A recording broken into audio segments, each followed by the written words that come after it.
نحمده ونصلي علی رسولہ الکریم اما بعد فاعوذ باللہ من الشیطان الرجیم بسم اللہ الرحمن الرحیم۔ میرے دوستو بزرگوں، آج کا جو ویڈیو ہے اس میں ہم صدقہ فطر کے بارے میں جو ہے انشاءاللہ بات کریں گے کہ صدقہ فطر جو ہے کیوں دیا جاتا ہے اور کس کو دینا چاہیے اور کس کے اوپر واجب ہوتا ہے۔ تو یہ ویڈیو جو ہے بڑی اہم ہونے والی ہے تاکہ جو ہے آپ لوگ جو ہے اس کے جو ہے نا بارے میں اس کے جو فوائد ہے وہ آپ تک جو ہے نا وہ آپ تک پہنچ سکے انشاءاللہ تعالیٰ۔ تو ویڈیو کے ساتھ ضرور جڑے رہے گا انشاءاللہ تعالیٰ، اس سے بڑا فائدہ ہوگا۔ میرے دوست بزرگوں،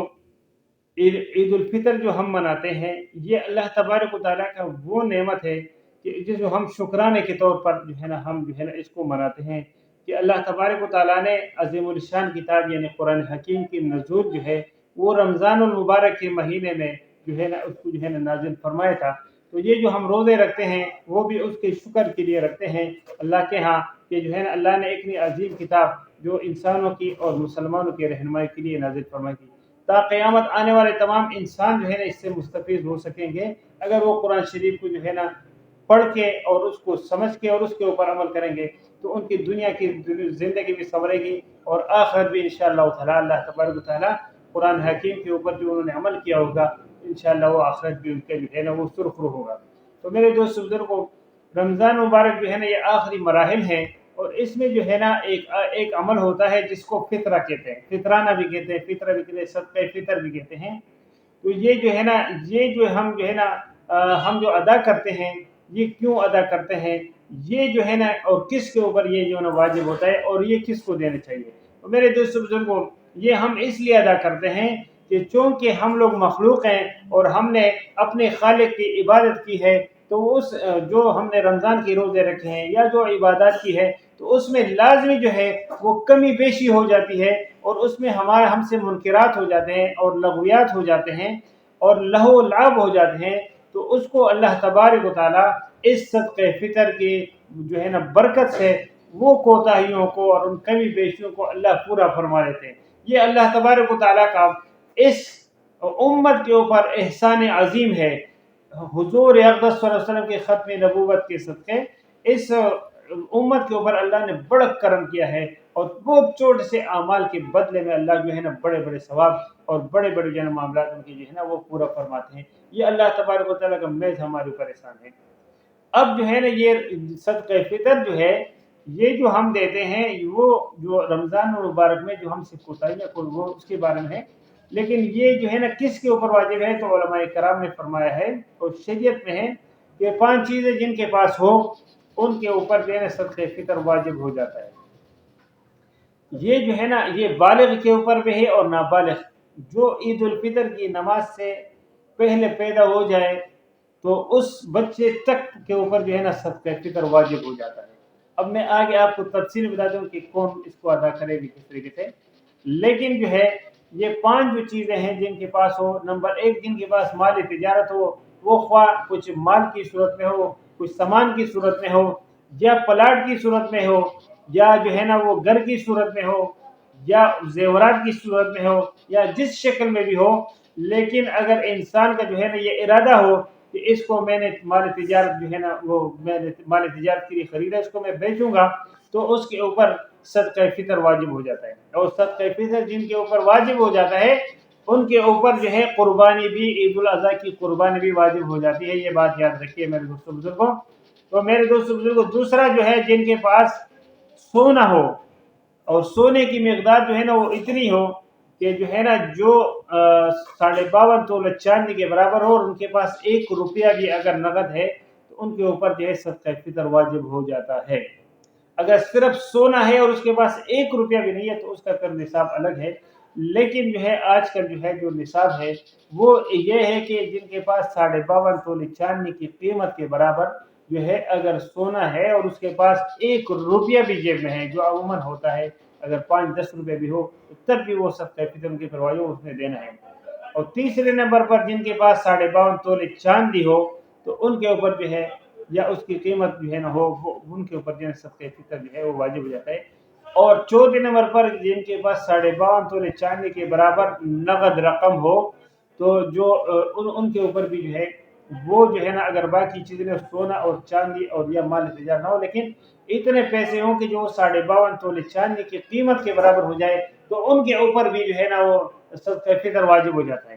اور اگر جو ہے نا جن کے پاس اتنا سامان ہو گھر میں، جو ہے نا وہ جو ہے نا وہ اتنے مالیت کو کہ 52.5 تولے چاندی جو ہے آج کل میرے خیال سے اس کا جو ہے نا 60 سے 65 ہزار روپیہ 52.5 تولے چاندی کا جو رقم ہے، وہ جو قیمت ہے، اگر اتنا سامان بھی کسی کے پاس ہے تو ان کے اوپر بھی صدقہ فطر واجب ہے۔ عموماً جو ہے آج کل جو ہے 90% لوگوں کے اوپر جو ہے نا یہ واجب ہو جاتے ہیں۔ یہ اللہ تبارک و تعالیٰ نے کیوں مقرر کیا ہے؟ تاکہ جو ہمارے غریب جو ہمارے عزیز و اقارب ہے، جو ہمارے محلہ دار ہے اور جو مسلمان ہے، وہ بھی عید کی خوشی میں شامل ہو سکیں، اور اس صدقہ فطر کی جو ہے نا بنا پر جو رقم ہم ان کو ادا کریں گے، وہ جو ہے نا اس سے اپنے بچوں کے لیے جو ہے نا عید کی جو ہے نا کوئی چیزیں خرید سکیں، جس سے ان کے بچے بھی ہمارے بچوں کی طرح عید جو ہے نا عید کی خوشی میں شامل ہو سکے اور عید جو ہے نا وہ خوشی سے گزار سکے۔ تو مسلمانوں کو اللہ تبارک و تعالیٰ نے ہر لمحہ اور ہر موقع کے اوپر جو ہے ایسے جو ہے نا عملیات جو ہے نا دی ہے، ان کو نوازا ہے اللہ کے نبی صلی اللہ علیہ وسلم کے تھرو، کہ جو ہے نا جس سے تمام اگر اس پہ عمل کریں گے تو تمام دنیا میں خوشی آ جائے گی۔ اور ہر آدمی اگر مسلمان کہہ رہے صرف جو ہے نا زکوٰۃ جو ہے نا صحیح طریقے سے ادا کرے تو دنیا میں کوئی مسلمان غریب نہ رہے، لیکن آج جو ہے نا افسوس کی بات ہے کہ ہم زکوٰۃ نہیں ادا کرتے ہیں، اور اگر کرتے ہیں تو اس کو صحیح طریقے سے نصاب کے مطابق ادا ہے۔ بہت کم لوگ کرتے ہیں، الحمدللہ وہ بڑے اچھے طریقے سے کرتے ہیں، بڑے اہتمام سے کرتے ہیں، لیکن اس کے علاوہ جو عمومی طور پر کرتے ہیں وہ جو ہے نا وہ اس کو صحیح طریقے سے نہیں، اور وہ جو ہے نا ریاکاری کے طور پہ کرتے ہیں، جو لوگوں کو جو ہے نا اپنا دکھاتے ہیں۔ لیکن بہرحال جو ہے جو کر رہے ہیں وہ الحمدللہ ثم الحمدللہ۔ اچھا، تیسری بات یہ ہے کہ یہ جو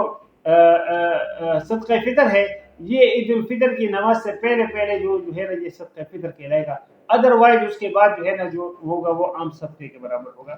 تو یہ جو ہے نا یہ ہر اس آدمی کے اوپر جو ہے نا آپ اس کو دے سکتے ہو، اس کا مستحق ہے جو زکوٰۃ کا مستحق ہے، جو زکوٰۃ کا مستحق ہے وہ جو ہے نا صدقہ فطر اس کو دیا جاتا ہے۔ اب یہ کن کی طرف سے دیا جائے گا؟ اب یہ گھر کا جو سربراہ ہے وہ پورے گھر کی طرف سے بھی دے سکتا ہے، لیکن وہ اپنی طرف سے اور اپنی بیوی کی طرف سے اور اپنے نابالغ بچوں کی طرف سے اس کے اوپر لازمی ہے کہ اس نے دینا ہے۔ یا گھر میں کوئی ایسا مجنون یعنی پاگل شخص ہو، بھلے وہ بوڑھا بھی ہو، لیکن جو گھر کا سربراہ ہے اس کے اوپر لازمی ہے کہ وہ جو ہے نا اس کے صدقہ فطر جو ہے ادا کرے۔ تیسری بات یہ ہے کہ جو اگر عید الفطر کی نماز سے پہلے جو بھی بچہ پیدا ہو جائے تو اس کے والدین کے اوپر جو ہے نا اس کا صدقہ فطر، یا گھر کا جو سربراہ ہے اس کے اوپر واجب ہے کہ اس کا صدقہ فطر ادا کرے۔ ہاں، جو عید کی نماز کے بعد جو بچے کی پیدائش ہوگی تو اس سے مستثنا ہو جائے گا، اس کا پھر وہ نہیں ہے۔ اور تیسری بات یہ ہے کہ جو بالغ بچے ہیں ان کی طرف سے چاہے گھر کا سربراہ جو ہے ادا کرے، لیکن ان کو بتا کے، اور اگر وہ نہیں کرے تو ان کو بتا دیں اور تاکید کریں کہ یہ لازمی ادا کریں، اس کے بغیر کوئی چارہ نہیں، کیونکہ جو ہے یہ جو میں نے آپ کو بتایا کہ اللہ تبارک نے یہ لازمی کیا ہے اور یہ واجب کیا ہے، تو واجبات کو اور فرائض کو ادا کرنا بڑا ضروری ہوتا ہے، تو اس کا جو ہے نا اس کو نہیں چھوڑنا چاہیے۔ میرے دوستو بزرگوں، یہ جو ہے نا یہ عید الفطر کی نماز سے پہلے جو ہے نا سنت ہے ادا کرنا، اس کے بعد جو ہے پھر عام صدقہ ہو جاتا ہے، لیکن کوشش کریں کہ اس کو جو ہے نا عید الفطر کی نماز سے بہت پہلے ادا کرنا،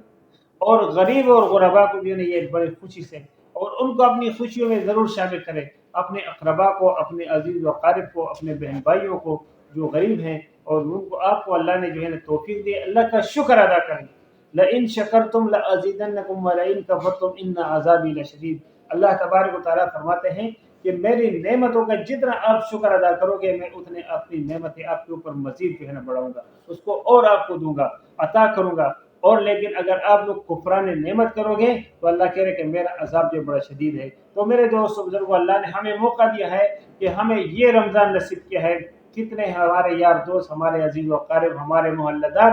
جو پچھلے رمضان میں ہمارے ساتھ تھے لیکن اس رمضان میں وہ اس دنیا سے چلے گئے، وہ نہیں ہیں۔ اللہ ان کی مغفرت نصیب کرے، اللہ تمام مسلمانوں کی جو ہے نا ان کی قبر میں کروڑہ رحمت نازل فرمائے۔ لیکن میرے دوست پر وہ مجھے اور آپ نے، اللہ تبارک و تعالیٰ نے مجھے اور آپ کو جو ہے نا موقع دیا ہے، پتہ نہیں اگلے سال ہم رمضان میں جو ہے نا یہاں ہوتے یا نہیں ہوتے، ہمیں زندگی نصیب ہوتے یا نہیں، تو ابھی جو اللہ نے موقع دیا اس سے ہم فائدہ اٹھائیں، کیونکہ قبر میں جا کے جو ہے نا پھر عمل نامہ بند ہو جائے گا، پھر ہم حسرت کریں گے کہ کاش ہم یہ کر لیں ہم وہ کر لیں، لیکن وہاں پر جو ہے نا صرف حسرت کے علاوہ کوئی چیز نہیں ہوگی، وہاں جو ہے نا صرف حسرتیں جو ہے نا وہ پھر آئیں گی۔ تو میرے دوست بزرگوں، آج جو موقع اللہ نے جو ہے اس میں جو ہے نا غریب لوگوں کا، خصوصاً فلسطین کے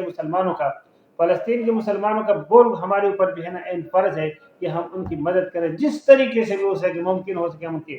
کیونکہ مسلمانوں نے اور مسلم حکمرانوں نے تو بے غیرتی کی حد کر دی، اور وہ تو ان کو جو ہے نا بالکل مسجد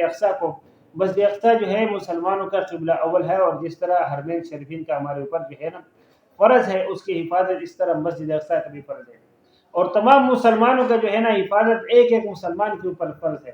ایک ایک مسلمان جو ہے نا وہ ایک ایک مسلمان کی حفاظت کرے گا۔ لیکن آج ہاں جو ہے نا راستہ بند ہے اور لوگ نہیں جا سکتے ہیں، تو ان کو ضرور دعا میں یاد رکھیے، اور ان کو جو ہے نا اپنے تمام معاملات جو ہے جو زکوٰۃ اور صدقات و خیرات ہے یا دوسرے، اور ان بچوں کو اور ان شہیدوں کو ضرور یاد رکھیے گا۔ تو میرے دوست بزرگوں جو ہے، اور اپنے اقربا کو، اپنے ماں باپ کو، اپنے بہن بھائیوں کو بھی جو ہے نا دعاؤں کے ٹائم پہ ضرور یاد رکھیے گا، کیونکہ ماں باپ کا ہمارے اوپر بہرحال حق ہے۔ تو میرے دوست بزرگوں جو ہے نا یہ انشاءاللہ جو ہے نا یہ اگر ویڈیو آپ کی سمجھ میں آئی ہے تو دوسروں کے ساتھ ضرور شیئر کیجیے گا، جو لوگ چینل پہ نئے ہیں ان چینل کو ضرور سبسکرائب کیجیے گا، اور بیل آئیکن کو ضرور پریس کیجیے گا تاکہ آنے والی تمام ویڈیوز کی نوٹیفیکیشن آپ کو بر وقت ملتی رہے۔ انشاءاللہ تعالی ملتے ہیں ایک نئی ویڈیو میں ایک نئی معلومات سے، تب تک اللہ اپنے حفظ و امان میں رکھیں، وما علینا الا البلاغ المبین۔ السلام علیکم ورحمۃ اللہ وبرکاتہ۔